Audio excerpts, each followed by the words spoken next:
अस्सलाम वालेकुम स्टूडेंट्स। आज का जो हमारा टॉपिक है वो है मैग्नेटिक फ्लक्स डेंसिटी, जिसमें हम डिस्कस करने वाले हैं कि मैग्नेटिक फ्लक्स डेंसिटी होती क्या है। तो सबसे पहले अगर आपने मेरा चैनल सब्सक्राइब नहीं किया तो जल्दी से सब्सक्राइब कर लें और बेल आइकन को प्रेस करना ना भूलें ताकि मेरी न्यू वीडियोस अपलोड हो और आपके पास नोटिफिकेशन आती रहे। तो आइए डिस्कस करते हैं कि मैग्नेटिक फ्लक्स डेंसिटी होती क्या है। Magnetic flux per unit area, ठीक है। मैग्नेटिक फ्लक्स हम पढ़ के आए हैं कि मैग्नेटिक फ्लक्स जो होता है वो डॉट प्रोडक्ट होता है vector magnetic field and vector area का। जब हम magnetic flux per unit area बोलेंगे तो तब हम डेंसिटी का कॉन्सेप्ट पढ़ते हैं, ठीक है। किसी भी चीज़ का हम पर यूनिट एरिया उसमें अगर हम दे दें तो उसको हम डेंसिटी का कॉन्सेप्ट दिया जाता है, ठीक है। तो इस वजह से यहाँ पर हम फ्लक्स डेंसिटी बोल रहे हैं तो इसमें हम फ्लक्स पर यूनिट एरिया बोलेंगे तो इसको ये जो इक्वल होगा वो होगा मैग्नेटिक फ्लक्स डेंसिटी के, ठीक है। अब आते हैं आगे। It is related to the magnetic force experienced by a current carrying conductor placed perpendicular to a magnetic field, ठीक है। तो हम पढ़ के आए हैं कि ये जो है वो तब होगी मैग्नेटिक फ्लक्स डेंसिटी या मैग्नेटिक फील्ड ही तब होगी जब हम करंट कैरिंग कंडक्टर को परपेंडिकुलरली प्लेस करते हैं किसके साथ, मैग्नेटिक फील्ड के साथ, ठीक है। हम पहले एक कॉन्सेप्ट पढ़ के आए थे फोर्स कैरिंग करंट कंडक्टर, ठीक है। तो इसमें हमने पढ़ा था कि जो फोर्स होता है वो इक्वल होता है BIL के, ठीक है, बिल साइन थीटा के, ठीक है। अब आप यहाँ देख सकते हैं कि यहाँ पर जो साइन थीटा आ रहा है मीन्स कि परपेंडिकुलर अगर होगा तो ये 90 डिग्री पर ये क्या होगा, मैक्सिमम होगा।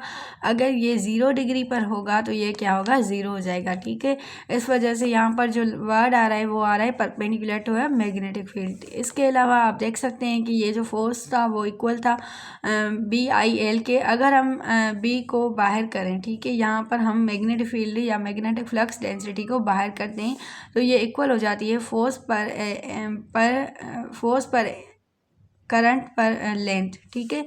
आप देख सकते हैं इसमें हम ऐसे इसको डिस्कस करते हैं कि force experience per unit length by along straight carrying conductor unit current place perpendicular to the field, ठीक है। तो ये इस मैथमेटिकल फार्मूला की क्या है, एक्सप्लेनेशन है कि फील्ड जो है वो इक्वल है एक अदर फोर्स पर जो लग रही है एक करंट पर एम्पियर पर करंट कैरिंग यूनिट करंट पर कंडक्टर कैरिंग करंट जब उसको प्लेस किया जा रहा है किसके साथ, परपेंडिकुलर टू द फील्ड, ठीक है। इसके अलावा हम आगे आ जाते हैं कि इसका यूनिट क्या है। तो unit of magnetic flux density, the SI unit of magnetic flux density is Tesla.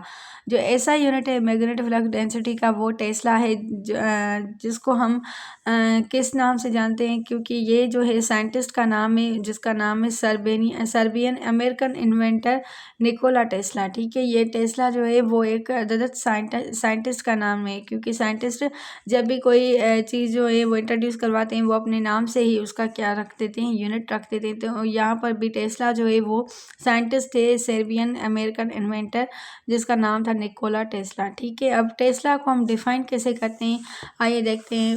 One tesla is defined as follows, if a conductor having length 1 metre and carries a current of 1 ampere placed perpendicular to the magnetic field, experience a force of 1 Newton, then magnetic flux density will be 1 Tesla। Means Tesla जो होता है ना basically वो equal होता है, Tesla equal होता है Newton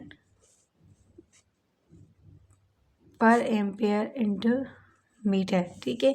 आप देख सकते हैं क्योंकि यहाँ पर बोल रहा है one tesla is define as follows, if a conductor having length 1 metre, ठीक है, and carries a current of 1 ampere place perpendicular to the magnetic field, experience a force of 1 newton, then magnetic flux density will be 1 tesla. तो tesla किसके इक्वल हुआ, tesla equal to newton per ampere per metre की, ठीक है। तो students यहाँ तक था हमारा मैग्नेटिक फ्लक्स डेंसिटी, जो कि बहुत सिंपल सा टॉपिक है। अगर आपको इसमें कोई भी चीज़ समझ नहीं आई हो तो आप बिल्कुल कमेंट सेशन में हमें क्वेश्चन पूछ सकते हैं। मिलते हैं अगली वीडियो में, तब तक के लिए अल्लाह हाफिज़।